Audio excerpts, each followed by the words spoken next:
Ladies and gentlemen, brothers and sisters, comrades in the Pan-African struggle for liberation. Good morning to those who are in the far west. Good day for those who are in the Central African time zone. And good evening to those who are in the far east. I would like to welcome you to this August gathering of Africans and people of African descent. We welcome those who come from the African continent, from Asia, from the Caribbean, from Europe, from Latin America, North America, and from Oceania. We have representatives from all those areas. We also welcome our special guests from the Aboriginal people around the world and some from Palestine. I'm going to ask our prayer team to lead us in prayers and meditation, Reverend Dr. Mickey Roberts. Thank you so much, Reverend Frank Shikane, and good morning, good afternoon, good evening to all who are gathered with us today.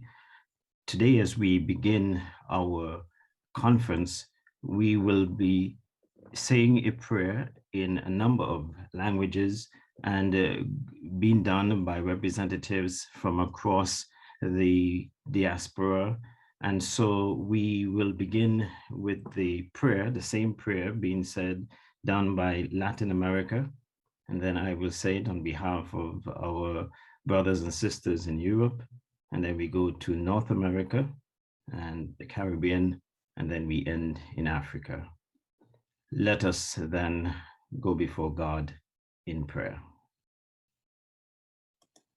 Dios de sabiduría y luz, guía e inspira en estos días que nos reunimos. Deus de sabedoria e de luz, guia-nos e inspira-nos nestes dias em que nos reunimos.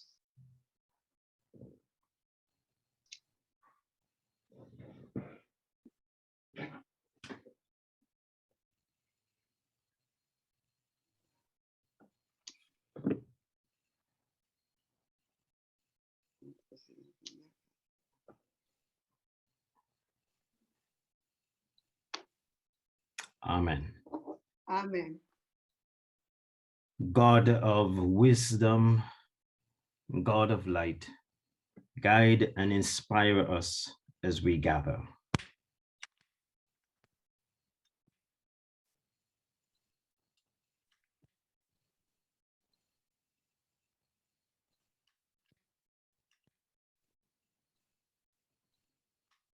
Amen. Amen. God of wisdom, God of light, guide and inspire us as we gather.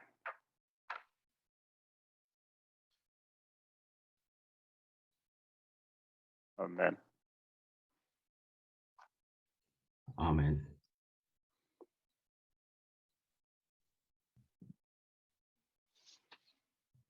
Watsibo likhanya ika o ka re gantsetsa tsela o re matlafatse hantse re kopana. Amen. And so we give God thanks for this prayer, and we pray that we will be guided over these next days by the God of wisdom and by the God of light. Amen. Thank you very much. I must remember to unmute. May I make a number of announcements? Firstly, for interpretation, you go to the right, there's a chat there. When you go to chat, it will give you interpretation and you choose the language you would want to listen to the discussions through which you would want to participate. That's the first thing. The second thing is that you can make your comments on the chat, those who have access to it. and raise questions if you want to do so. The chat is available for those who have access. There are those we are streaming, and there are those who will be listening around the world through the streaming facility. And we wish them luck as they participate. Can I just welcome the diplomatic corps? We invited all the African and Caribbean diplomatic corps. And we welcome them. I've noticed that some of them are here already. We also welcome the rest of the diplomats who are here with us. Would like to also welcome and honor our patrons, the patrons for this conference. There are about 20 of them. You can go to the website, you'll get all the names of the patrons, and we really appreciate their support. As we welcome all of you, I would like us to recall the mothers and fathers of Pan-Africanism, starting from Du Bois, Ashley and Marcus Garvey, and many others who went on this road before we came.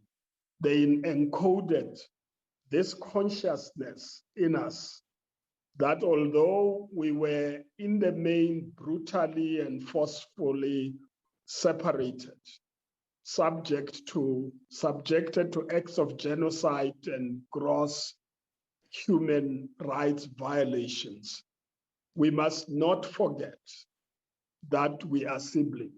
And that's what they've made us to understand, that we are a family, we belong to each other, and we have got a common struggle we have to wage together against the negative, oppressive, and exploitative systems that are determined to keep us as their slaves, though free. My co-convener, Reverend Angelique Walker-Smith from the United States, will introduce this conference and its objectives to you.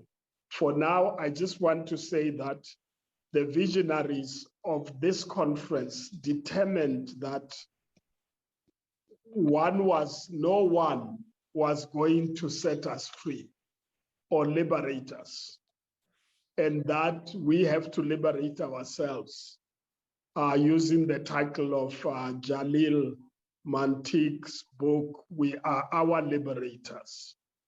Bob Marley has these lyrics: emancipate yourself from mental slavery.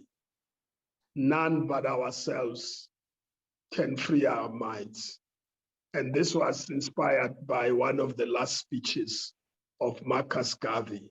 The visionaries of this conference also took seriously Frantz Fanon's injunction that each generation must, out of relative obscurity, discover its mission, fulfill it, or betray it.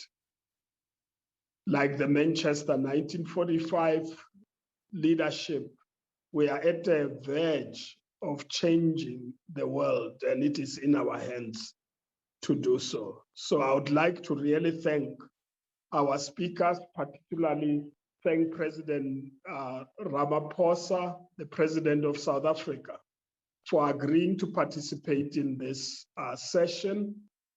But unfortunately, because of the virtual mode of conferencing, he could not fit into our time, and he has assigned Minister Nathi Mthethwa to speak on his behalf, and would like to welcome Minister Mthethwa.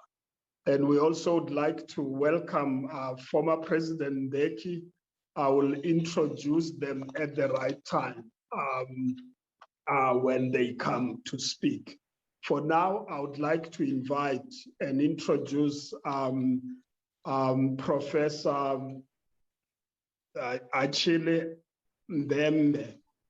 And Professor Achille Mbembe is a philosopher, political scientist, public intellectual. He obtained his doctoral degree at the University of Paris I in 1989, and subsequently obtained the DED in political science. Professor Mbembe is a research professor of history and politics at Wits, Institute for Social and Economic Research in Johannesburg, South Africa, and a visiting professor in the Department of Romance Studies at the Franklin Humanities Institute, Duke University. He has also held appointments in Columbia University, Berkeley, Yale University, and the University of California. Professor, we are meeting virtually at your university, and we're asking you to welcome us. Thank you, sir. Thank you so much, Reverend Chikane, Reverend Angelique. I'm welcoming all of us on behalf of Professor Zebulon Vilakazi, who couldn't be with us this afternoon, and who is the Vice Chancellor of Wits University in Johannesburg, South Africa. It is a pleasure to be listening soon to the message, as Frank said, of President Ramaphosa, which will be delivered by Minister Ntetwa, and to listen to our brother and our former president, President Thabo Mbeki, whose work on behalf of Africa and all its descendants has been remarkable. As we meet here today, it remains very clear that humanity not only was born in our continent, it also remains that there is no part of our entire world where Africa is not present. We are not only the elder daughter of our planet, we are also its youngest member. And as our world is undergoing a tremendous pressure caused by not only the pandemic we are still confronting, but even more so, the danger of life extinction as such through climate change, it seems to many of us that the long experience humanity has gathered in this continent and abroad might be of vital use for the times to come, not only for ourselves and our descendants all over the world, but for the world at large. It also seems to many of us that unless our continent stands on its own feet, a lot will remain to be done.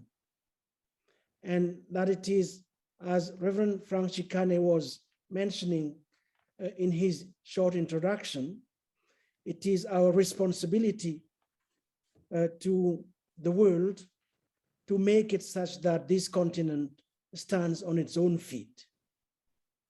So the University of the Witwatersrand is delighted to host all of us, brothers, sisters, the same family, as he said. And we are eager, as I said early on, to listen to President Ramaphosa's message and to President Mbeki's keynote address. So God bless Africa and God bless our world. Thank you, Reverend Chikane. Thank you very much, Professor, for welcoming us.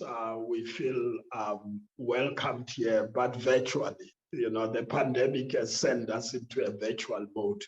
I'm now going to introduce my sister and co-convener, Reverend Dr. Angelique Walker-Smith, is a senior associate for Pan-African and Orthodox faith engagement at Bread for the World in Washington, D.C. She brings extensive global and national and local experience as a faith and public engagement thought leader, journalist, speaker, broadcaster, scholar, preacher, and author.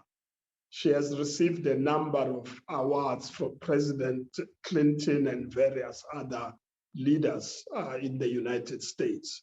She received a doctoral degree from Princeton Theological University and is former executive director, minister of the Church Council in Greater Indianapolis, Indiana. She's a member of the Home Mission Board for the National Baptist Convention, USA, a World Council of Churches and National Council of Churches board member, and she's president of the historical Black churches at one of the widest represented bodies of national churches and their related networks in the United States. Most recently, which is critical to note, she was selected to be a member of the preparatory working group for the new United Nations Permanent Forum of People of African Descent.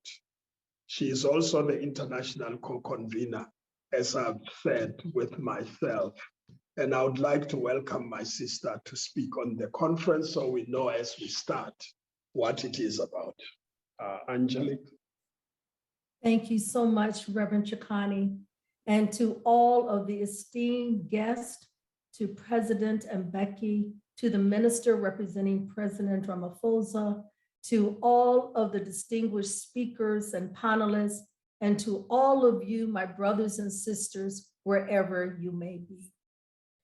On behalf of the International Committee of the Africans and Diaspora Manchester Conference, I would like to join my esteemed co-convener, the Reverend Frank Chikani, in welcoming you to this historic From Manchester to 1945 to a Pan-Africa Renaissance, the Shared Journey, Past, Present, and Future, AAD Conference.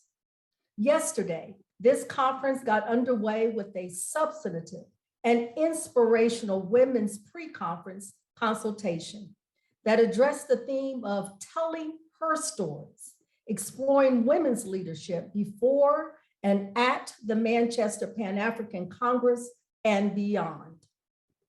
This has been a long journey of arriving to this point of the Pan-African Conferencing. First and foremost, we come standing on the majestic shoulders of our ancestors who came before us hundreds of years ago. Those who gave their lives for our benefit, the mothers and fathers who stood strong and resilient during horrific periods of struggle, but by faith, with boldness and unmitigated courage, led us and who made it possible by God's grace to bring us thus far. Truly, as the gospel song of people from the African diaspora wrote, great was, great is, and great will be our faithfulness. This week's conference is no different. It seeks to be faithful to the Pan-African and spiritual heritage we share in this Sankofa moment of Ubuntu. It seeks to address the themes of the previous Pan-African Congresses of women and men from 1900 until now, with a particular focus on the 1945 Manchester Conference. Our regional, South African hosts and international teams have come together since 2018, when Africans and people of African descent met alongside of the World Council of Churches Governing Board meeting of the Central Committee at Balsay Institute, University of Geneva. This is a usual practice since the World Assembly in 1998, when President Mandela and President Banana and Prime Minister Mugabe addressed us, and people like the Reverend Sam Kobia envisioned such a practice in ecumenical life. But in 2018, we said it was time to do more than meet strategically at this governing meeting, but to create a new and timely space to further our Pan-African agenda together. The All Africa Conference of Churches, CETA, Assembly followed suit that summer in this regard in Kigali, Rwanda. And from there, the International Committee was formally formed, and the work commenced to follow our legacy into a new future. We had originally thought we would be meeting in person in the beautiful home of South Africa, where the historic Durban Conference on Racism was hosted by the UN in 2001, when our keynote speaker today, the former President Thabo Mbeki, was president. But at last, the pandemic prevented this possibility. Still, it was decided we must move forward with courage and a certain boldness by God's grace and a lot of hard work. And so here we are. We gather on the eve of the 11th World Assembly of the World Council of Churches, as well as the rhythm of a new Pan-African Renaissance moment. The conference where we visit the historical 1945 Manchester Pan-African Conference and critically review progress made since then, as well as determine strategies and develop global strategies to radically change the lot of Africans and people of African descent globally, and thereby defeat the scourge of racism and Afrophobia in the world. The conference is convened on the backdrop of the 20th anniversary of the World Conference Against Racism, Racial Discrimination, Xenophobia, and Related Intolerances. And of course, the UN International Decade for People of African Descent, 2015 to 2024. And yes, immediately after the creation of a new permanent forum of people of African descent, supported by our African kindred, as of last month at the United Nations Assembly, with the adoption of a new United Nations statement, United We Stand Against Racism resolution to help guide the way forward. We gather as we more fully embrace the African Union Constitutive Act, which considers Africans in diaspora, the sixth region of the African Union. We gather with the recognition of the quadcentennial of the transatlantic slave trade to Jamestown in Virginia in the United States, from the shores of Angola, and earlier such acts to Latin America, the Caribbean, Europe, and even other parts of the world where the African diaspora resides. We gather with the year of return to Ghana in 2019 related to this movement, and the new movement of rewriting our own narratives and decolonizing knowledge in places like the African American Museum in Washington, D.C., the Pan-African Museum in Ghana, and the new International Museum in Charleston, South Carolina. These historic places of the transatlantic slave trade that built the modern, quote, industrial day on the backs and exploited labor of Pan-African peoples. We gather in the season of the Black Lives Matter movement that was further ignited by the recent tragic death of George Floyd, Breonna Taylor, and many more in the US and globally, that has raised the consciousness of the world about structural and systemic racism in renewed ways globally. We gather with a series of regional and international webinars that have offered substantive thought reflection that has led us to this moment. Our website provides these resources. Yes, this conference will address the following thematic streams with the goal of developing outcomes, which will be embodied in a conference declaration or manifesto with clear policy statements and action plans to which all of us are invited to create during this week. What is unique about this conference is the preparatory methodology or approach, which requires various regions where Africans and people of African descent are found to reflect on their history of struggles for liberation, workshop strategies to end the conditions in which we find ourselves, as well as determine aspects on which we can collaborate globally to radically change the lot of our people internationally for the betterment of our children. The daily themes are as follows. On today, we will have our opening ceremony as we are presently engaged. We will reflect on the transatlantic slave trade, colonization, and colonialism, and the partitioning of Africa, and look at the critical issue of racism. Tomorrow, we will look at the issues of decolonity, reparations, and Pan-African spirituality. On October the 26th, We will explore critical multilateral international organizations and what they're offering in this moment for space for our voices to be heard. Session number 4 will be on October the 27th, addressing economic liberation, climate change, and justice, and an equitable international order. And then on October the 28th, Pan-Africanism with all and for all. And then we will conclude on the 29th of October on the theme of the shared journey, reimagining and engaging the future. This will be a time to, again, direct the new declaration and manifesto. Yes, there will be time for all of us to engage to the chat, regional meetings and otherwise. So welcome to the historic From Manchester 1945 to a Pan-African Renaissance, the Shared Journey, Past, Present, and Future Conference. You are most welcome. Thank you, Reverend Chikani. Thank you very much, Dr. Reverend Angelique Walker-Smith. We have been on this journey together for now about 3 years, 2.5 years, and we have a long way to go. This is just the beginning of what we envisioned we would do. Thank you very much for the briefing. We're now going to invite our Honorable Minister Natim Tetwa, Minister of Sports, Arts and Culture. As I had indicated, will be speaking in the place of the President.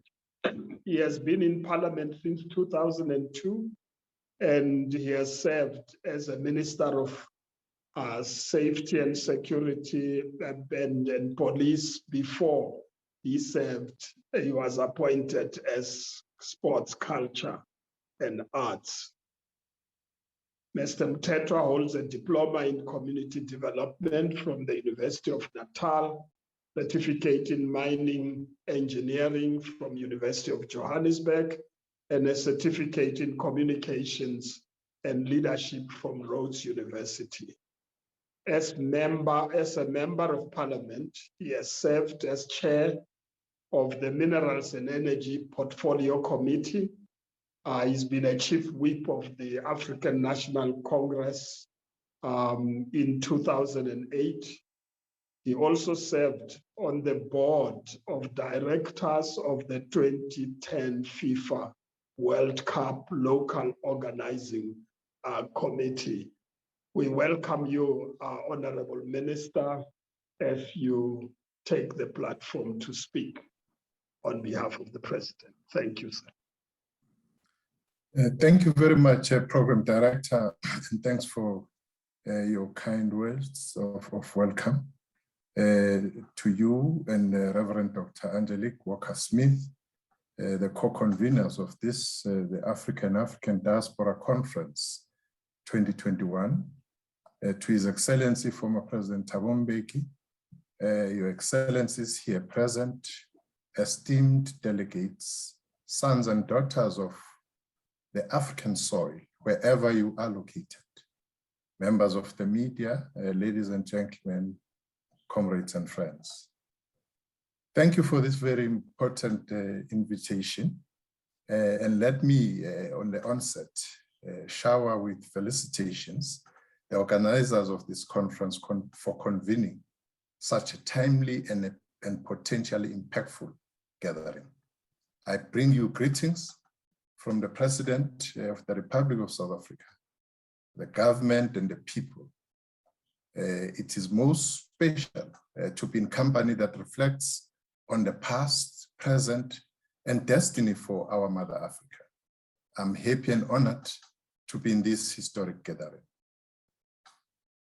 Some of the ideas I will briefly highlight are reflective of South African government policy positions in advancement of Pan-African agenda. If there was time, I would give a full account of various projects that our government has undertaken in partnership with other African countries in the region and in the rest of the continent to advance in concrete terms the ideal of Pan-Africanism. Suffice to say, more needs to be done to make real the promises of the African Union's Agenda 2063, as well as the concepts of the 6th African region that represents the African diaspora. So this gathering is perfectly timed for Africans in the continent and those in the diaspora to put heads together to take stock and reflect on the implications of current global trends and locate positioning of Africans. Major trends that define this moment of the 21st century may as well be ushering a new global epoch in which new global institutional arrangements and rules may be reviewed. In the past centuries, the global order has been shaped without active participation of Africans, and very often Africans and Africa has been a pawn in these geopolitical issues. To mention but a few, one, the transatlantic slavery, two, the 1884 Berlin Conference, in which the African continent was partitioned by European powers. Three, colonialism and apartheid. Four, the post-Second World War reconfiguration of world institutions and rules. And fifthly, the Cold War and more recent post-Cold War. All these have been described as the waves of the scrambles of Africa. What must be the central focus of this gathering is whether we collectively can allow yet another scramble for Africa well into the third and subsequent decades of the 21st century. Can we reclaim the 21st century as the African century, as an eminent Pan-Africanist visionary of our times? Thabo Mbeki once proclaimed in his articulation of the African Renaissance. Can we marshal our intellectual resources into turning Africa's demographic and resources dividends into catalyst for Africa's sustainable development? Using this network of Pan-Africanists can place the African agenda at the heart of the new emerging global system and ensure that nothing about us can be decided without us. At the dawn of the 20th century, great Pan-Africanists gathered to set an agenda that largely influenced the struggles for African self-determination. Can we seize this moment to consolidate all ideas on how to shape the Pan-African agenda of the 21st century and learning from challenges that faced previous efforts? COVID-19, current global climate change and its environmental implications, fourth industrial revolution, as well as geopolitical reconfigurations across the world are converging to shape a new world order and define a new epoch.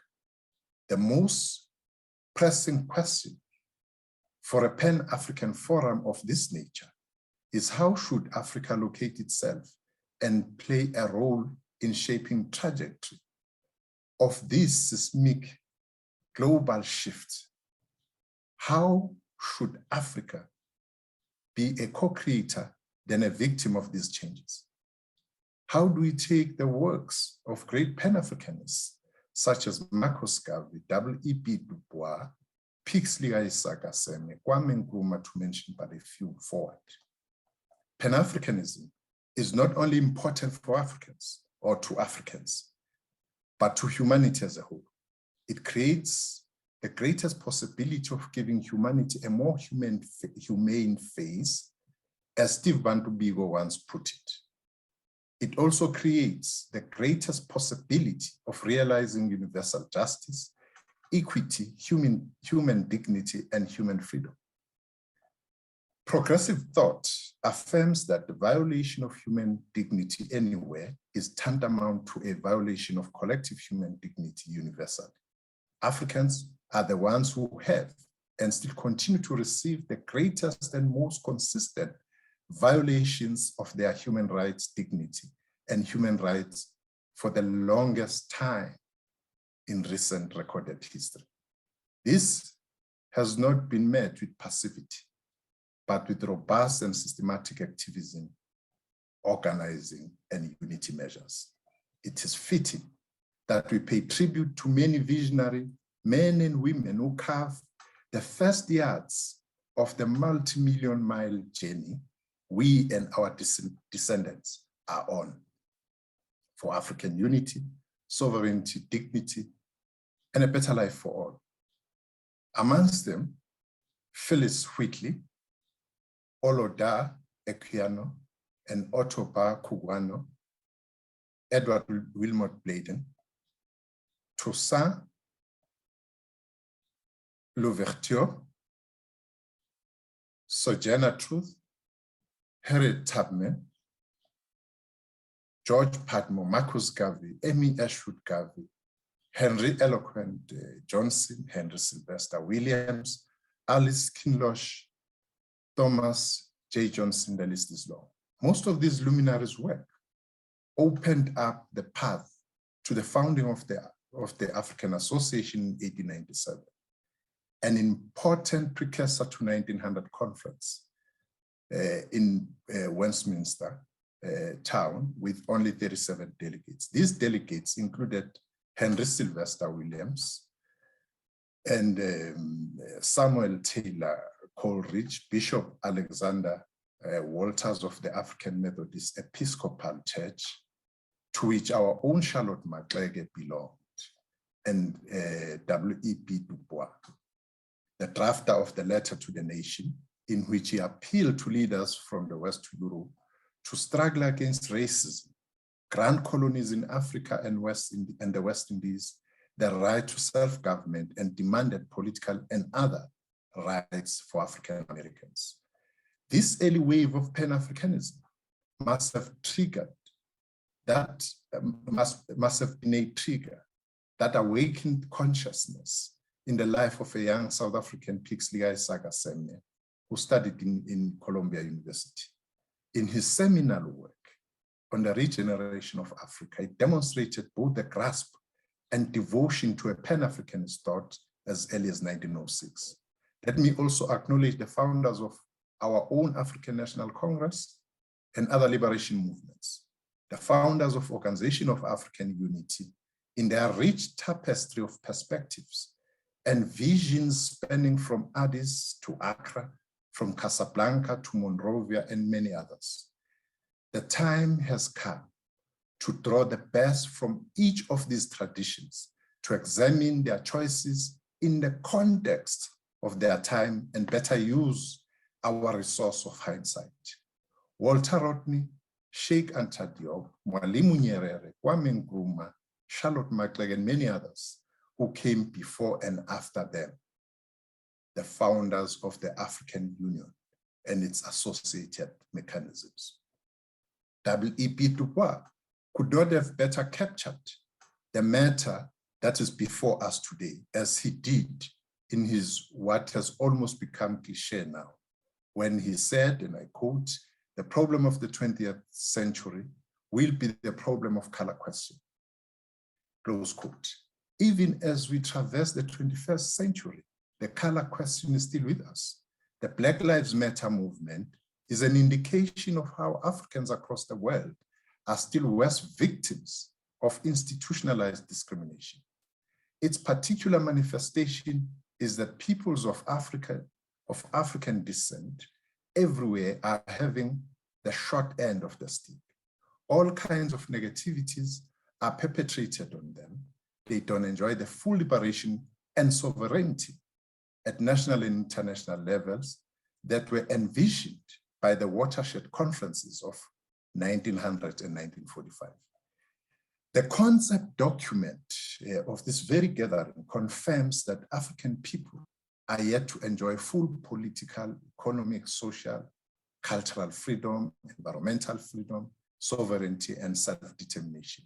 I may add that in spite of the digital and virtual environment gaining such global ascendancy, the African enjoys neither adequate access nor sovereignty or leadership in this space. We should build on initiatives such as increasing collaborations between the AU and the Caribbean community, the CARICOM. CARICOM's call for reparatory justice the Black Lives Matter movements across the world, and the UN International Decade for People of African Descent from 2015 to 2024.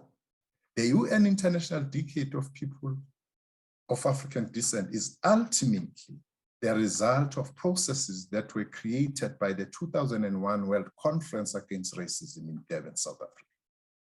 The year 2021 marks the 20th anniversary of this conference and the world's most comprehensive human rights instrument against racism, the Durban Declaration and Program of Action.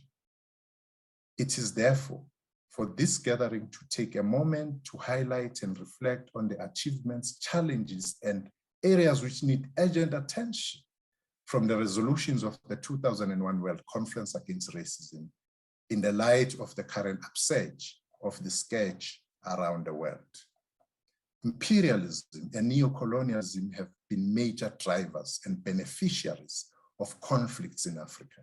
Africa's efforts through the AU Vision 2063 to silence the guns, ensure peaceful environments, democratically elected governments supported by continental peer review mechanisms can be a valuable contribution to checking the power and influence of imperialism and neocolonialism in Africa.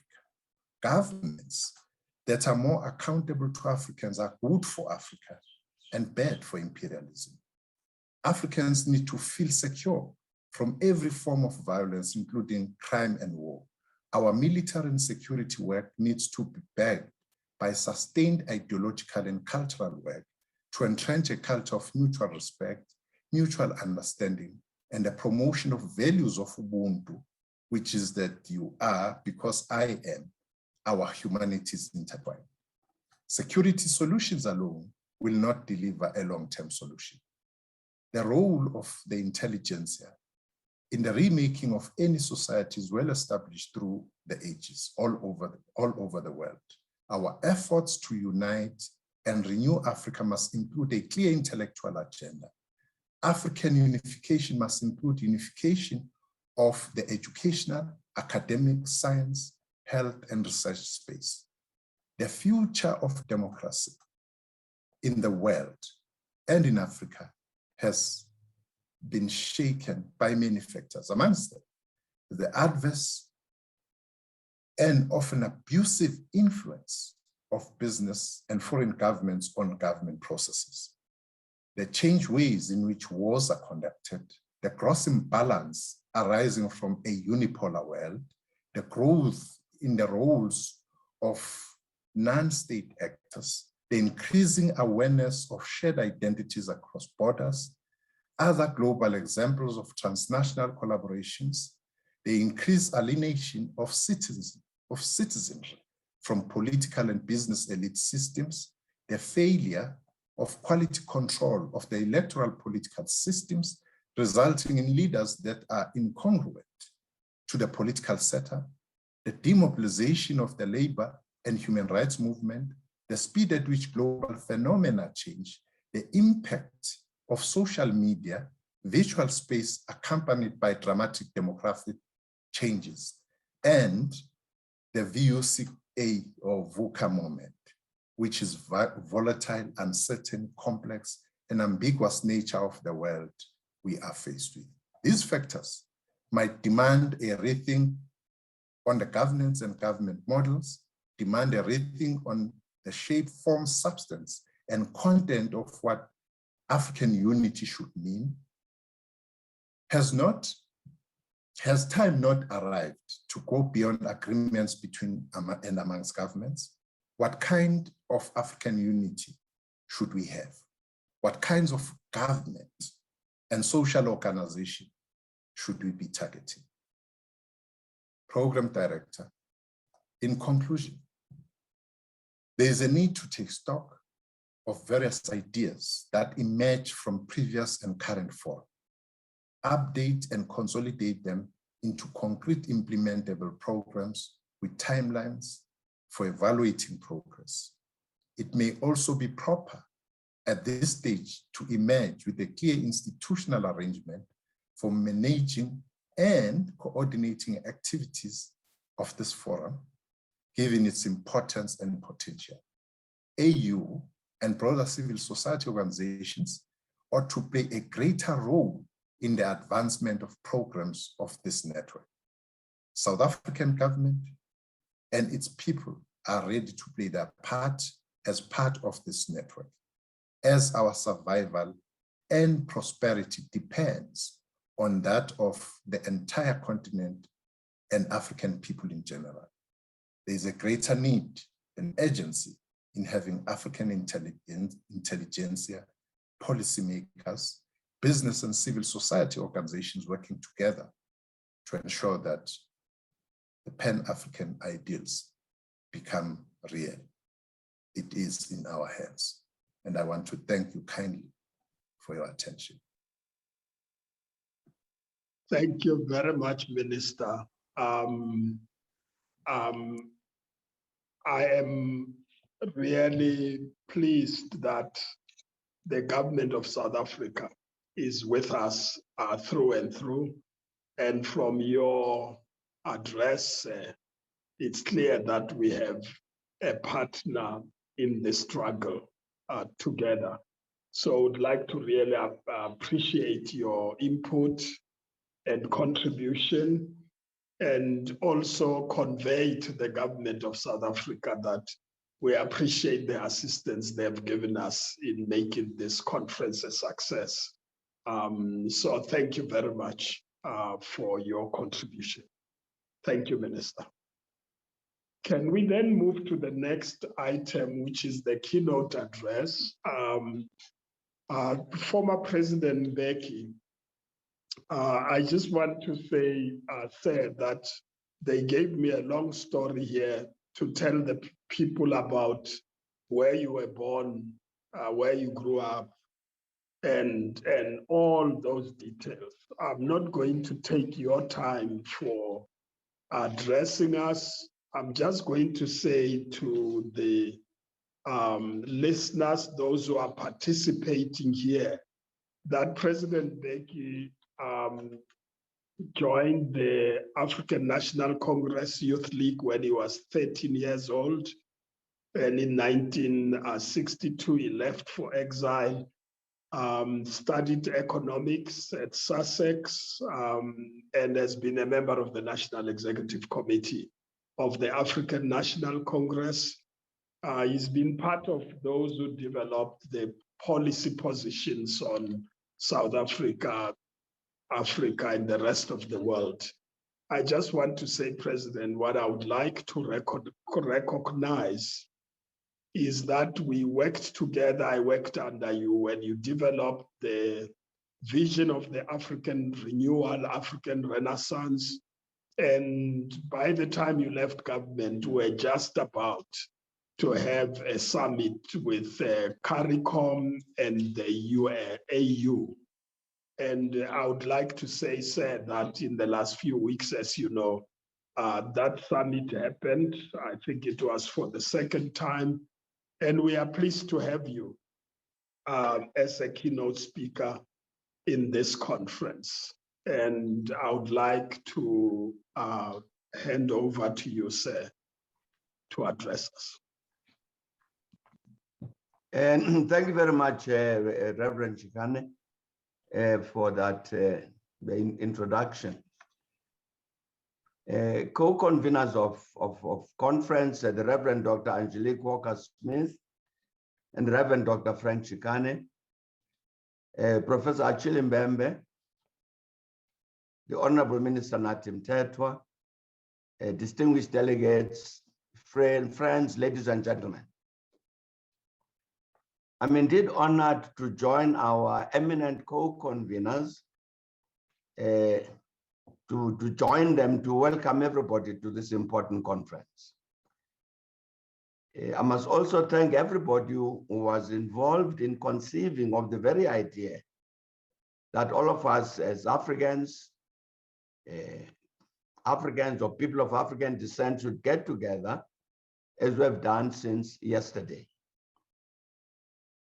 And I'm certain that all of us are familiar with the objectives of the conference, as been explained just now by Reverend Dr. Angelique Walker-Smith, and in the documents circulated to all of us by the co-conveners. With regard to the documents, I'm referring specifically to this statement that the AAD African Diaspora Conference aims to be a working session and platform for open discussion to inform and develop strategies that will radically change the conditions in which Africa and the African diaspora find themselves. And key to this discussion is the return of Africa and people of African descent back to a competitive leadership position in science and technology, socioeconomic, spiritual, and political developments in the world.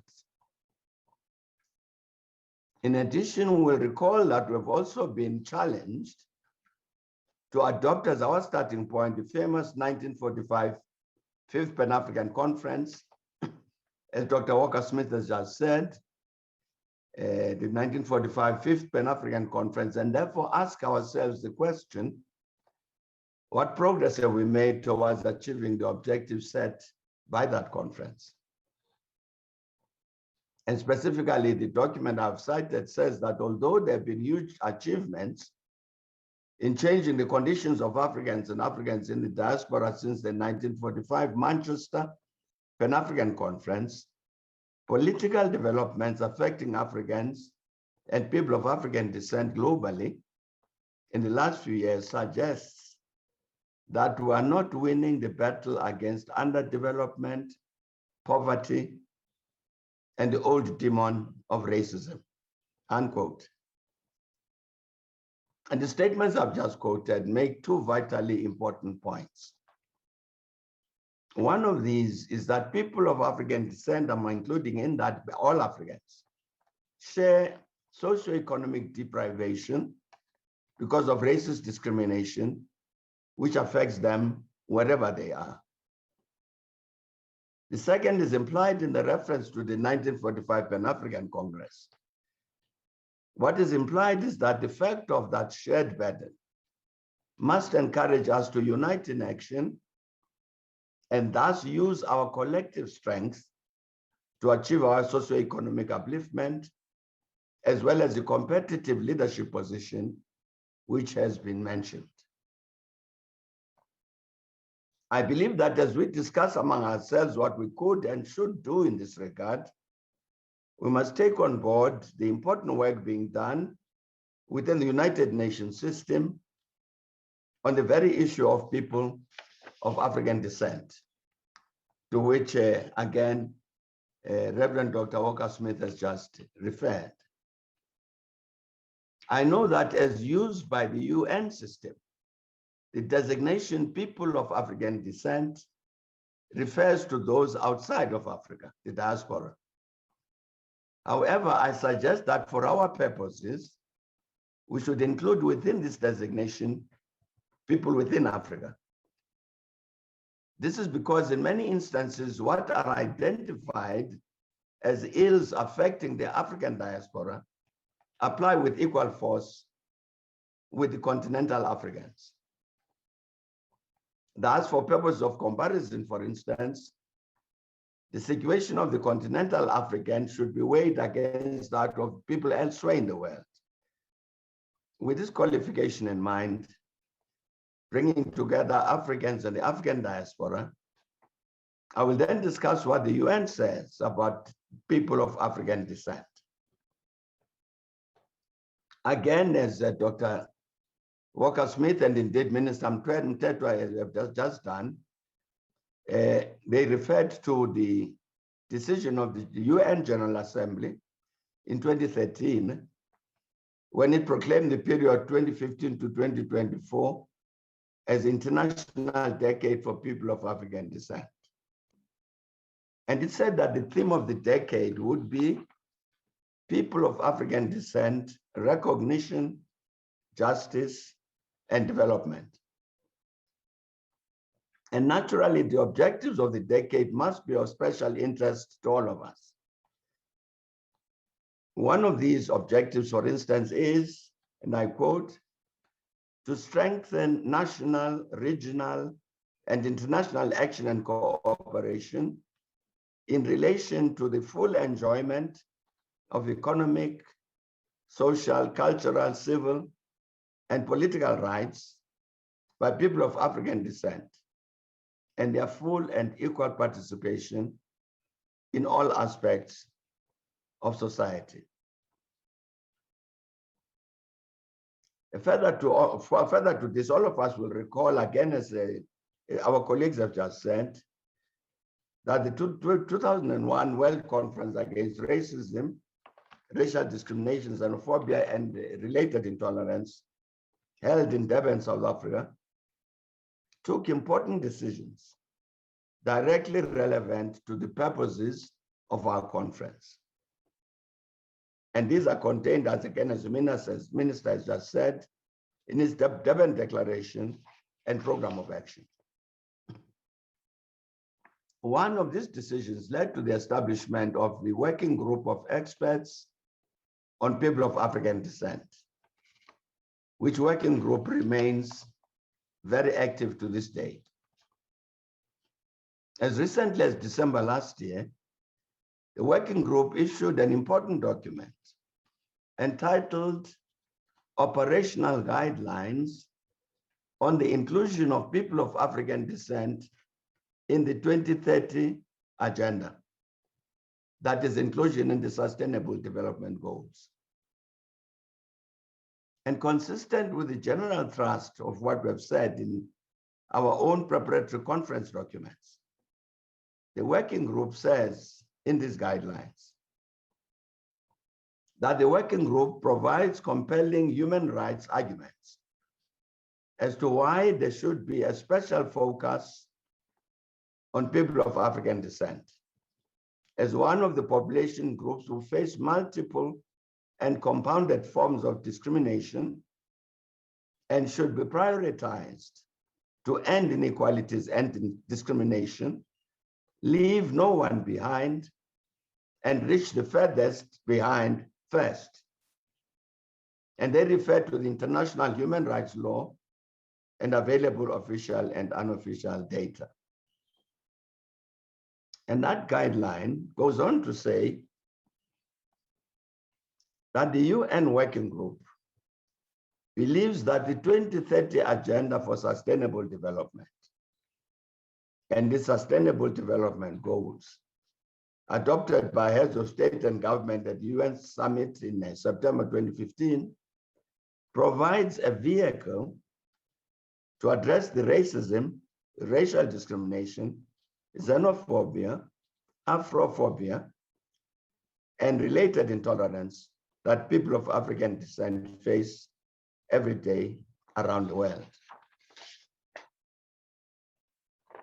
And the guideline proceeds to say that with each of the 17, it proceeds to deal with each of the 17 SDGs. Here as an example, I'd like to cite part of what the guideline says with regard to the first and third of the SDGs. As conference and all of us know, SDG 1 says, end poverty in all its forms everywhere. In this regard, the guideline then says, inter alia, states should disaggregate data about poverty and people of African descent where data does not exist. Disaggregated data can inform on the extent of possible inequality and discrimination faced by people of African descent according to a human rights-based approach to data and in accordance with states' human rights obligations. And where data exists, baseline studies should be conducted to evaluate the disparities, understand the root causes, and develop remedies to ensure the right to an adequate standard of living is realized. That's a guideline with regard to SDG 1. SDG 3 says, ensure healthy life and promote well-being for all at all ages. And in this instance, the guideline says in part that states should provide reliable data regarding maternal mortality and proportion of births attended by skilled health personnel within the Afro-descendant population. States should ensure that efforts aimed at decreasing maternal mortality are effective within that Afro-descendant population. And specific programs to this effect should be implemented, and states should support participatory qualitative data collection and analysis that allows communities to play a role in designing and implementing culturally sensitive health programs focused on decreasing maternal mortality. Beyond this, moderator, I must also cite another United Nations initiative, which has just been mentioned. You mentioned this, and I'm talking about the General Assembly adopted in August this year, a resolution which formally operationalized a body called the Permanent Forum on People of African Descent. And I was indeed very glad to hear that your co-convener has been joined as part of this permanent forum. Because the General Assembly said that that forum was a consultative mechanism for people of African descent and other relevant stakeholders as a platform for improving the safety and quality of life and livelihoods of people of African descent, as well as an advisory body to the Human Rights Council in line with the program of activities for the implementation of the International Decade for People of African Descent and in close coordination with existing mechanisms. And it went on to say, in part, that the mandate of the forum is to contribute to the full political, economic, and social inclusion of people of African descent in the societies in which they live as equal citizens, without discrimination of any kind, and contribute to ensuring equal enjoyment of all human rights. Mr. Moderator, I've quoted the relevant United Nations document at some length because they provide important guidelines about some of what our conference must do as a working session and platform for open discussion to inform and develop strategies that will radically change the conditions in which Africa and the African diaspora find themselves. And one of the strengths of these documents is that they emanate from a very inclusive intergovernmental body, the United Nations Organization. In principle, therefore, what they say constitutes a common commitment by all the UN member states, and consequently all the countries which are home to people of African descent. Another of these strengths is that the documents go beyond making general statements, important as these are. They go further to spell out the detailed programs required to give practical effect to the general statements. All this means that each of the specific contingents, which together make up our conference participants, and every fragment of the great humanity which constitutes that segment, that is Africans as a whole, has a very legitimate possibility to intervene with our respective governments to encourage them to implement the action plans they have approved through the United Nations. In this context, I would suggest that our conference should formally endorse Agenda 2030, the SDG program of action, as a common platform which unites us as a formation seeking the upliftment of people of Africans generally, that would include people of African descent. And I must say in that context, of course, that this Agenda 2030 I'm saying Agenda 2063 of the African Union is very much consistent with what Agenda 2030 says. Our conference should also answer the important question: what should we do further to strengthen the institutions in the UN system dedicated to promoting the interests of people of African descent? In addition, we should recognize the reality that the fact that, quite understandably, the global community has had to focus on the fight to defeat the COVID-19 pandemic, that has reduced the focus on Agenda 2030. And we, Africans, everywhere, would be among the greatest beneficiaries of a successful achievement of Agenda 2030. It therefore stands to reason that we owe it to ourselves to be among the most passionate activists for the sustained pursuit of the SDGs. Our conference should discuss what we should do in this regard. And as all of us know, the 17 SDGs, Sustainable Development Goals, constitute a truly ambitious program, which, as the working group of experts on people of African descent has said, provides a vehicle to address the racism, the racial discrimination, the xenophobia, the Afrophobia, and related intolerance that people of African descent face every day around the world, unquote. This is confirmed by the statement made in the preamble of the UN document, Transforming Our World, the 2030 Agenda for Sustainable Development. And that statement says that all countries and all stakeholders acting in collaborative partnership will implement this plan. We are resolved to free the human race from the tyranny of poverty and want, and to heal and secure our planet. We are determined to take the bold and transformative steps which are urgently needed to shift the world onto a sustainable and resilient path.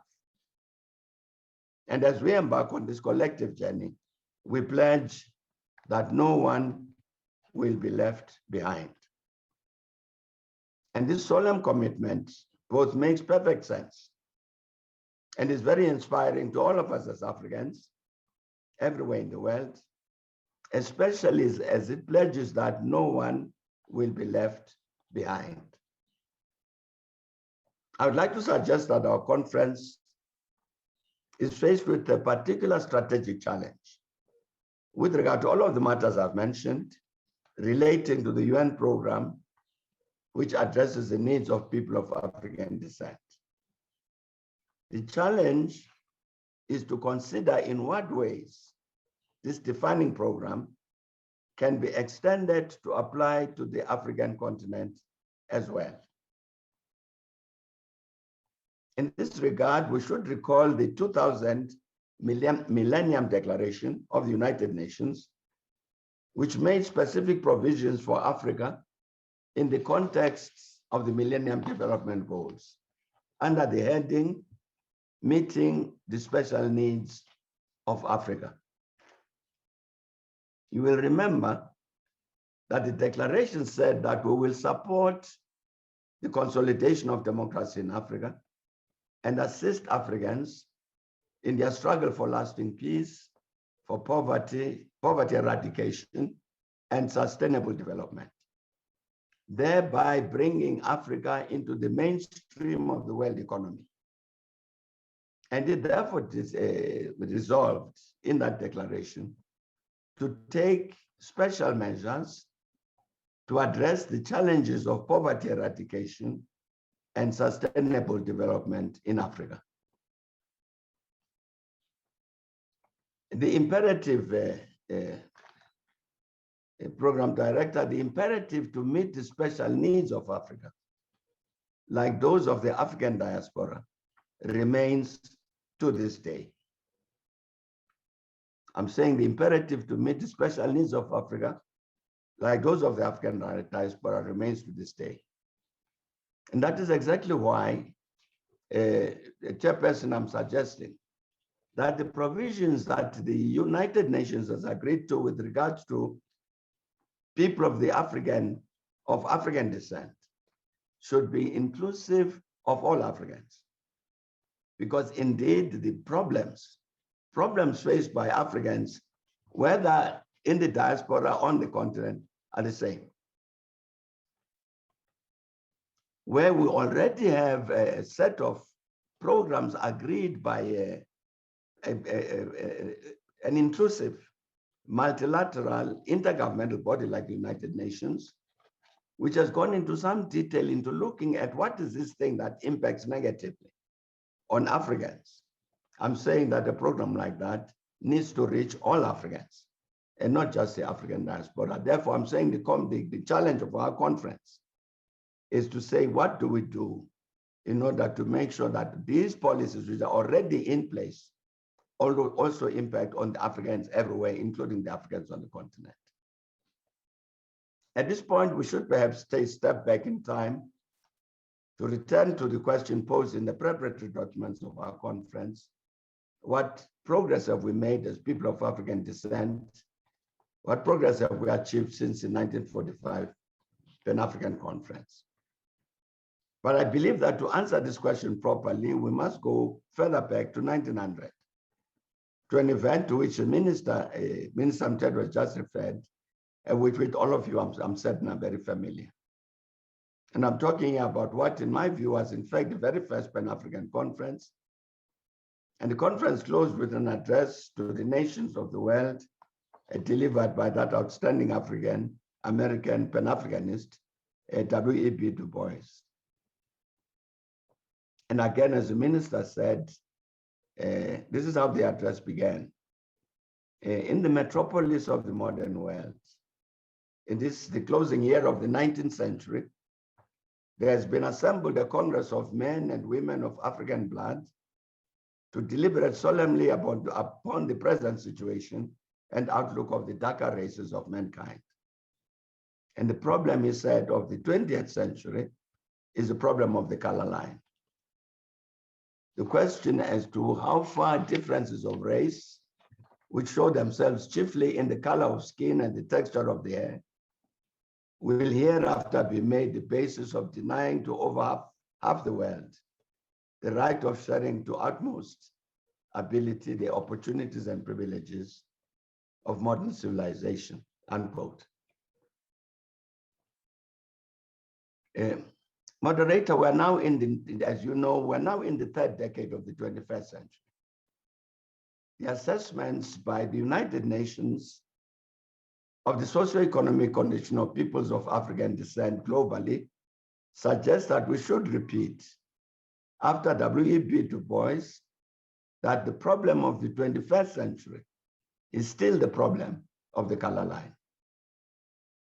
And like its predecessor during the 20th century, the Fifth Pan-African Conference met in Manchester, England in 1945, precisely to address the problem of the color line. And one of the outstanding outcomes of the conference was the adoption of the important document, The Challenge to the Colonial Powers, which said, among others, as I'm sure all of us know, we are determined to be free. We want education. We want the right to earn a decent living, the right to express our thoughts and emotions, to adopt and create forms of beauty. We demand for Black Africa autonomy and independence so far and no further than it is possible in this one world for groups and peoples to rule themselves, subject to inevitable world unity and federation. And it said, we condemn the monopoly of capital and the rule of private wealth and industry for private profit alone.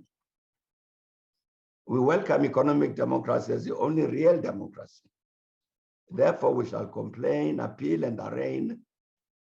We will make the world listen to the facts of our condition.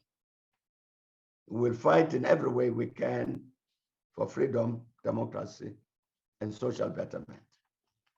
You will notice, Chairperson, that challenge to the colonial powers for the independence of the oppressed, of the colonized, does not talk only about being free. It talks about education, earning a decent living, expressing our thoughts and emotions, creating beauty, about economic democracy. So that is part of what came out of the 1945 conference as our agenda as Africans. And I'm sure we are saying Africans at, in the continent and in the diaspora. A companion document adopted by the same conference was a declaration to the colonial workers, farmers, and intellectuals, which added that the delegates to the 5th Pan-African Conference believe in the right of all peoples to govern themselves. We affirm the right of all colonial people to control their own destiny, and all colonies must be free from foreign imperial control, whether political or economic. And the people of the colonies must have the right to elect their own governments without restrictions from foreign powers. We say to the peoples of the colonies that they must fight for these ends by all the means at their disposal. And indeed, this is what happened in Africa, in the Caribbean. We must also recall that another important matter was raised at the conference. And this is a matter of the place of women in society. One of the organizers of the conference was a leading Pan-Africanist in her day, Amy Ashwood Garvey. She chaired the very first session of the Congress, of the conference, and on a later day opened the session by addressing the gender question. And during this session, she said, very much has been written and spoken on the Negro. But for some reason, very little has been said about the Black woman. She has been shunted to the background to be a child bearer. This has principally been her lot, unquote. Born in Jamaica, she, together with another woman delegate also from Jamaica, Alma Labadi, ensured that the Congress resolution on the West Indies addressed this matter specifically.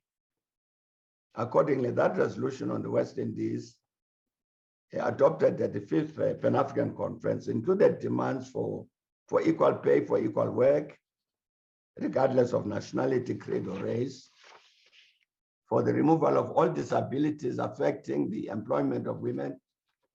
For example, the removal of the bar on married women in government services, and called for the modernization of existing laws on children born out of wedlock, with legal provisions for the registration of fathers with adequate safeguards. Unfortunately, it was only the resolution on the West Indies which included the important matter of the emancipation of women. However, this was a beginning we must follow. And I'm quite certain this is what our discussions yesterday must have focused on. The South African Peter Abrams was one of the leading delegates at that Pan-African Conference and was chosen as the publicity secretary.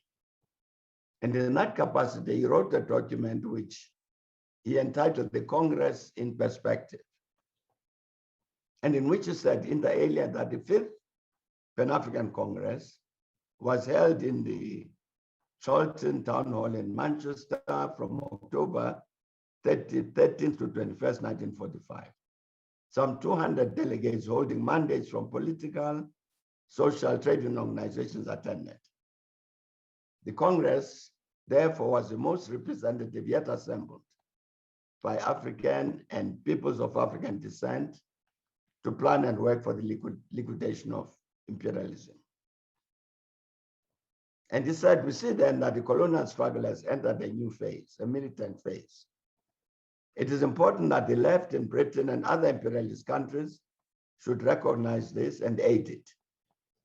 But while militant, this phase is not chauvinistic, narrow, or racial. It is positive and constructive. This is evident in the declarations made at the Congress and the resolutions adopted by it, which are recorded in this report. It is a synthesis of experience and deliberate opinion that clearly reflects the political, economic, and social aspirations of Africans and peoples of African descent. And he said it constitutes a program upon which the struggle for national liberation and social emancipation of the colonial and colored peoples will be based, a struggle which must be fought and won before we can establish the sanctuary of the common man, unquote. As Peter Abrams said, the decisions of the 1945 Pan-African Conference reflected the political and economic social aspirations of Africans and peoples of African descent. The question, therefore, is what progress have we made in the struggle to realize these aspirations and thus respond effectively to the challenge of the problem of the color line? And needless to say, the most outstanding outcome of the 5th Pan-African Congress was and is it the independence of all the colonized peoples in Africa and the Caribbean, except Western Sahara, and therefore the creation of the possibility for all the Africans concerned to enjoy and exercise their right to self-determination. The reality, however, is that to date, the exercise of that right has not succeeded to address all the political, economic, and social aspirations, which, according to Peter Abrams, were expressed in the decisions of the 5th Pan-African Congress. We must also add that in the period after 1945, the people of African descent in the United States, the African Americans, conducted a mighty struggle to end the pervasive racial discrimination which continued to persist. However, as is the case in Africa and the Caribbean, much remains to be done in the US to realize the 1945 aspirations. This also holds true with regard to the situation of people of African descent in Latin America, in Europe, and elsewhere in the world. And thus do we, people of African descent, have an obligation to rally around and unite in action to achieve what the UN General Assembly described as full enjoyment of economic, social, cultural, civil, and political rights by people of African descent and their full and equal participation in all aspects of society. And here I'm talking about all Africans, wherever they are in Africa and the African diaspora. And Mr. Chairman, to achieve our cohesion in this regard, we must attach to ourselves the proud and common identity, the Pan-Africanists. After all, the African-American poet and scholar, Robert Christman, has said the Pan-African vision has as its basic premise that we, the people of African descent throughout the globe, constitute a common cultural and political community by virtue of our origin in Africa and common racial, social, and economic oppression. It further maintains that political and economic cultural unity is essential among all Africans to bring about effective action for the liberation and progress of the African peoples and nations. The Pan-African vision has its basic premise that we, these people, these Africans, share these common challenges. And we must therefore unite in action for the liberation and progress of the African peoples and nations. Thank you very much for your attention and best wishes for the success of this Pan-African Congress. Thank you very much, Reverend Chigan. Thank you, President. Unfortunately, I don't know how we clap hands on this virtual system, but would like to thank you very much for taking us on this journey. I think you've mapped up where we are and where we should go, and the issues that should be part of the agenda of this conference. And so I just want to say to those who are participating, both directly and via streaming, etc., that the address, including that of the minister and all the presentations, will be put on the website so you can actually follow them. There will be a link as well for each session of this week, which you can listen to during your own time. There are lots of comments, President, which have gone into the chat group. I'm taking it that our support group, the operational team, is making notes, recording that so we don't lose those comments about what the former president has said. I just want to say, President, I feel like those who were at the Manchester conference, that we are at the verge of tilting the power dynamics of the world to force it to change and put Africans, and I now have revised my language, President. I know I must never now say Africans and people of African descent. I'm going to say people of African descent. We are all people of African descent. That we should be able to put them at the cutting edge of developments in the world, and you talked about that part of it. And so I am convinced that in my training, as you know, President, that we used to calculate balance of forces. We need to change the balance of forces in a way that the world cannot ignore us. And I think that's really what we would want to achieve. So I would like to say thank you very much for this keynote address. We have a partner in you, sir, and we, as a patron also of this conference, we are looking forward to working with you into the future. Thank you very much. I can't clap my hands, so I. Thank you very much, Reverend. Thanks a lot, Reverend Chigan. Yeah, let me just do a vote of thanks before we release our guests. Thanking all the speakers who spoke today.